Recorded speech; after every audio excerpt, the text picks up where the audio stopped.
Life is complex. Join us for the simple gifts of wisdom, love, and delight in the written word.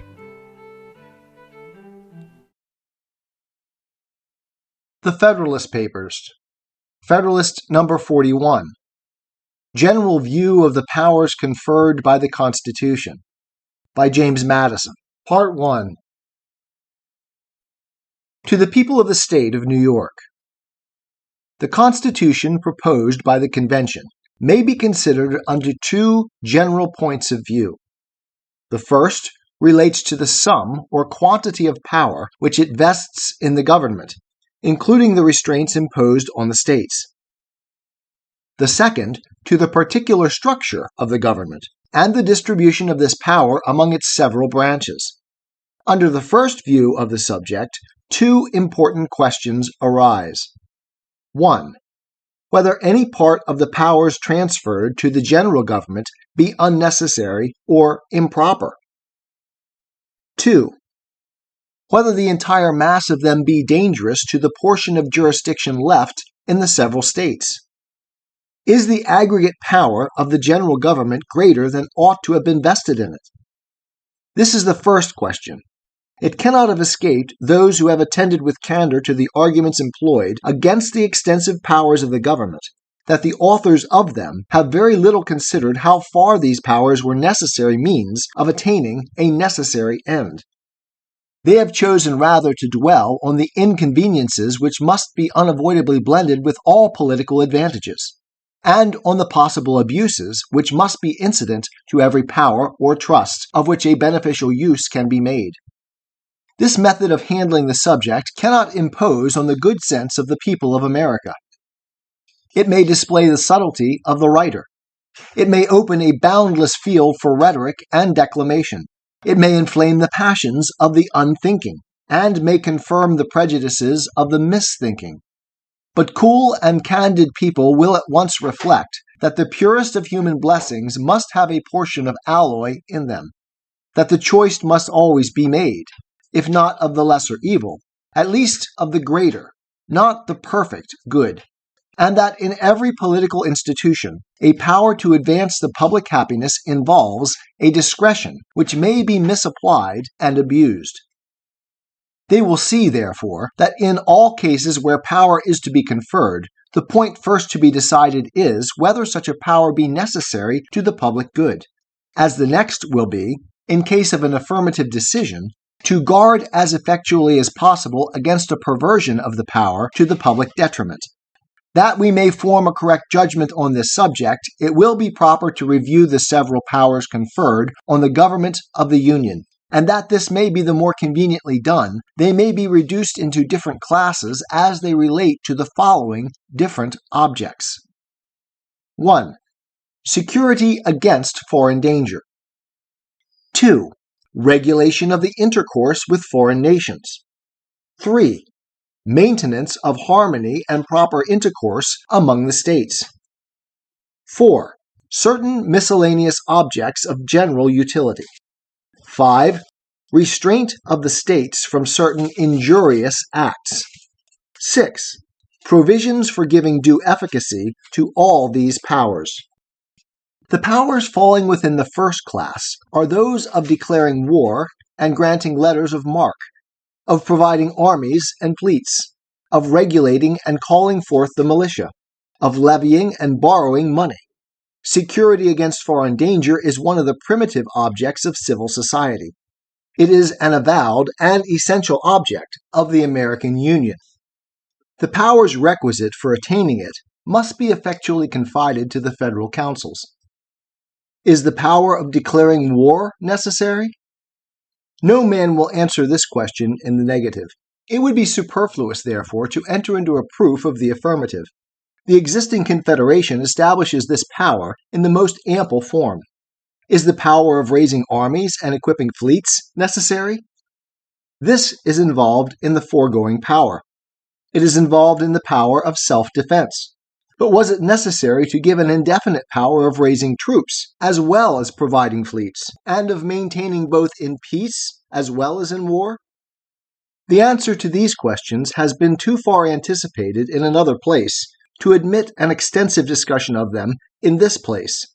The answer, indeed, seems to be so obvious and conclusive as scarcely to justify such a discussion in any place. With what color of propriety could the force necessary for defense be limited by those who cannot limit the force of offense? If a federal constitution could chain the ambition or set bounds to the exertions of all other nations, then indeed might it prudently chain the discretion of its own government and set bounds to the exertions for its own safety. How could a readiness for war in time of peace be safely prohibited, unless we could prohibit, in like manner, the preparations and establishments of every hostile nation? The means of security can only be regulated by the means and the danger of attack. They will, in fact, be ever determined by these rules, and by no others. It is in vain to oppose constitutional barriers to the impulse of self-preservation.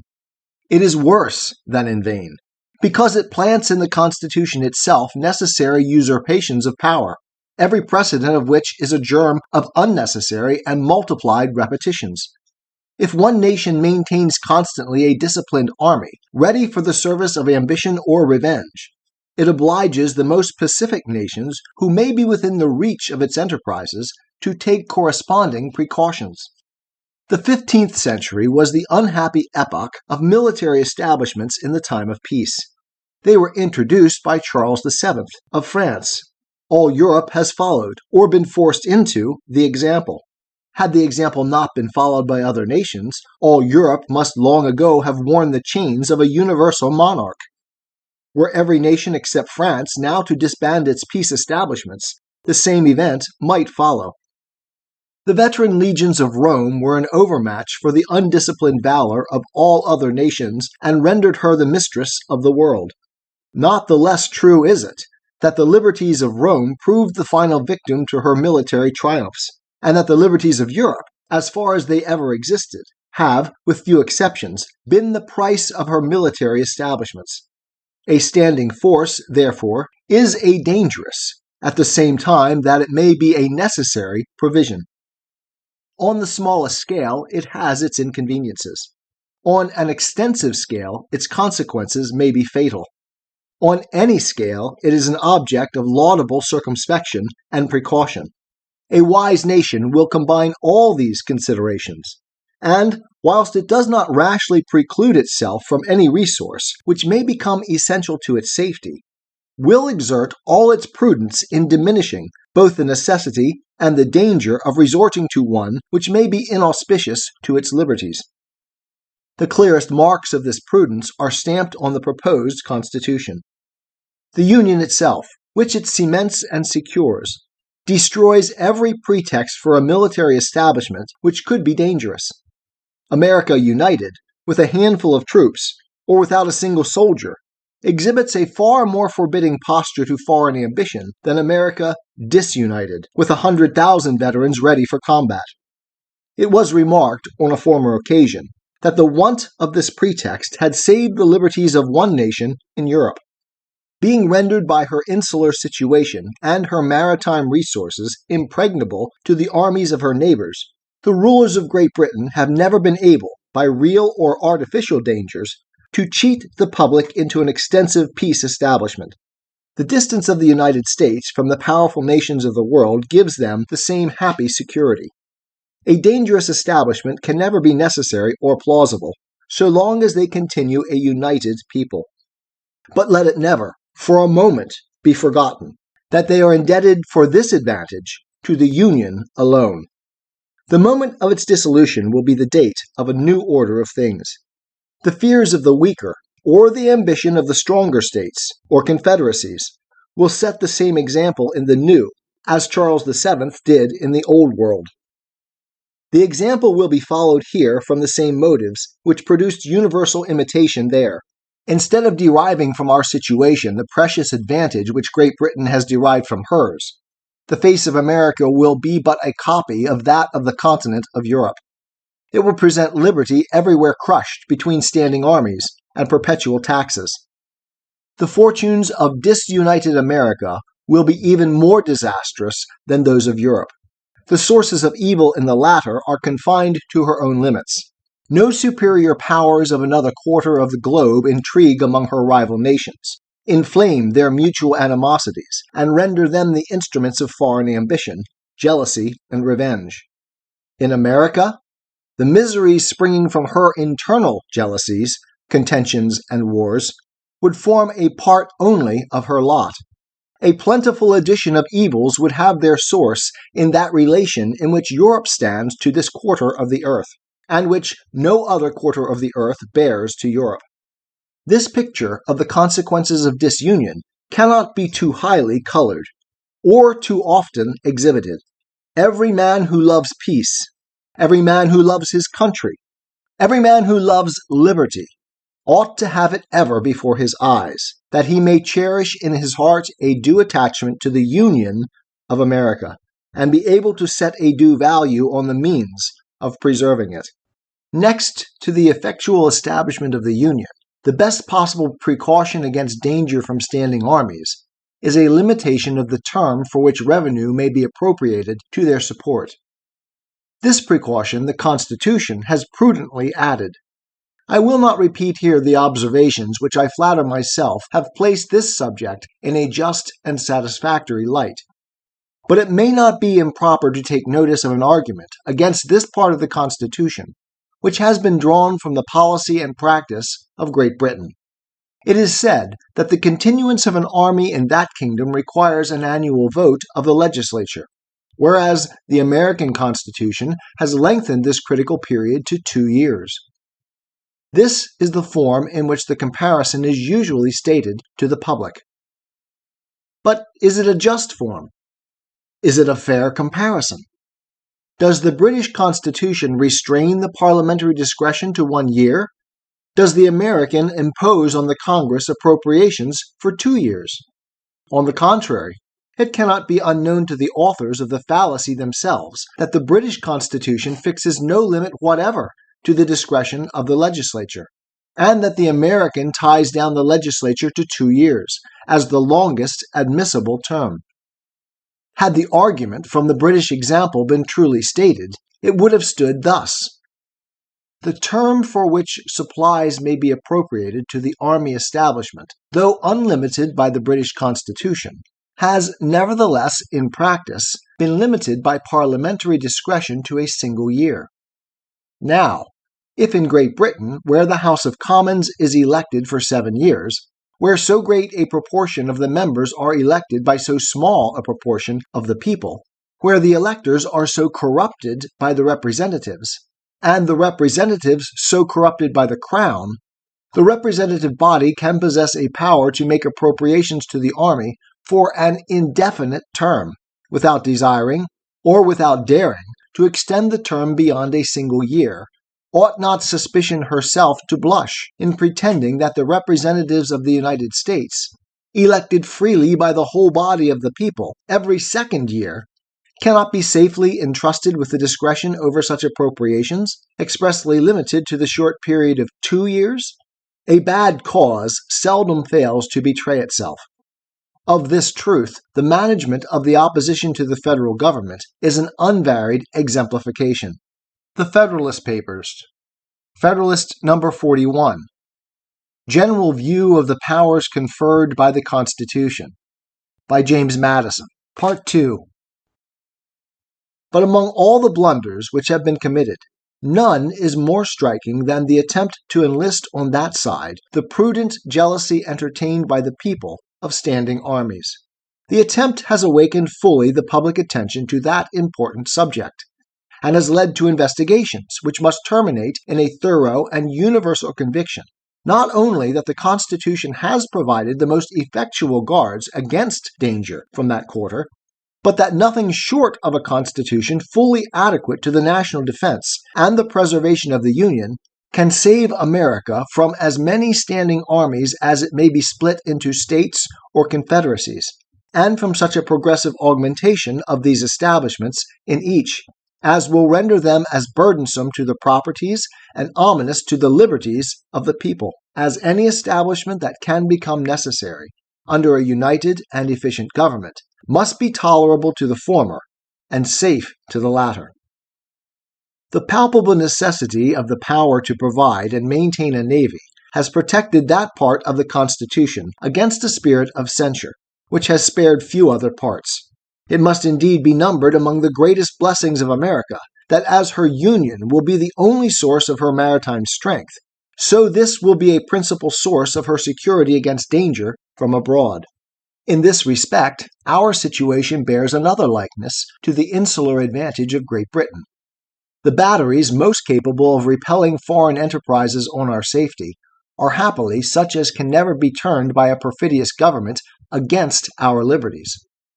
The inhabitants of the Atlantic frontier are all of them deeply interested in this provision for naval protection, and if they have hitherto been suffered to sleep quietly in their beds, if their property has remained safe against the predatory spirit of licentious adventurers, if their maritime towns have not yet been compelled to ransom themselves from the terrors of a conflagration by yielding to the exactions of daring and sudden invaders, these instances of good fortune are not to be ascribed to the capacity of the existing government for the protection of those from whom it claims allegiance, but to causes that are fugitive and fallacious.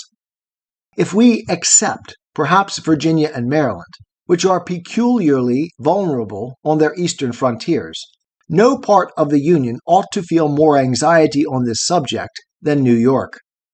Her seacoast is extensive. A very important district of the state is an island. The state itself is penetrated by a large navigable river for more than 50 leagues. The great emporium of its commerce, the great reservoir of its wealth, lies every moment at the mercy of events, and may almost be regarded as a hostage for ignominious compliances with the dictates of a foreign enemy, or even with the rapacious demands of pirates and barbarians.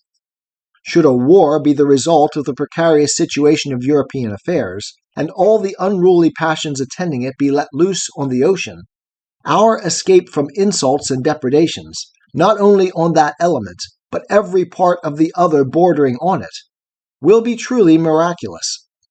In the present condition of America, the states more immediately exposed to these calamities have nothing to hope from the phantom of a general government which now exists. And if their single resources were equal to the task of fortifying themselves against the danger, the object to be protected would be almost consumed by the means of protecting them. The power of regulating and calling forth the militia has been already sufficiently vindicated and explained. The power of levying and borrowing money, being the sinew of that which is to be exerted in the national defense, is properly thrown into the same class with it. This power also has been examined already with much attention, and has, I trust, been clearly shown to be necessary, both in the extent and form given to it by the Constitution. I will address one additional reflection only to those who contend that the power ought to have been restrained to external taxation, by which they mean taxes on articles imported from other countries. It cannot be doubted that this will always be a valuable source of revenue, that for a considerable time it must be a principal source, that at this moment it is an essential one. But we may form very mistaken ideas on this subject if we do not call to mind in our calculations that the extent of revenue drawn from foreign commerce must vary with the variations, both in the extent and the kind of imports, and that these variations do not correspond with the progress of population, which must be the general measure of the public wants. As long as agriculture continues the sole field of labor, the importation of manufactures must increase as the consumers multiply. As soon as domestic manufactures are begun by the hands not called for by agriculture, the imported manufactures will decrease as the numbers of people increase. In a more remote stage, the imports may consist in a considerable part of raw materials, which will be wrought into articles for exportation, and will, therefore, require rather the encouragement of bounties than to be loaded with discouraging duties. A system of government meant for duration ought to contemplate these revolutions, and be able to accommodate itself to them, some who have not denied the necessity of the power of taxation, have grounded a very fierce attack against the Constitution on the language in which it is defined. It has been urged and echoed that the power, quote, to lay and collect taxes, duties, imposts, and excises, to pay the debts and provide for the common defense and general welfare of the United States, end quote, amounts to an unlimited commission to exercise every power which may be alleged to be necessary for the common defense or general welfare. No stronger proof could be given of the distress under which these writers labor for objections than their stooping to such a misconstruction. Had no other enumeration or definition of the powers of the Congress been found in the Constitution than the general expressions just cited, the authors of the objection might have had some color for it, though it would have been difficult to find a reason for so awkward a form of describing an authority to legislate in all possible cases.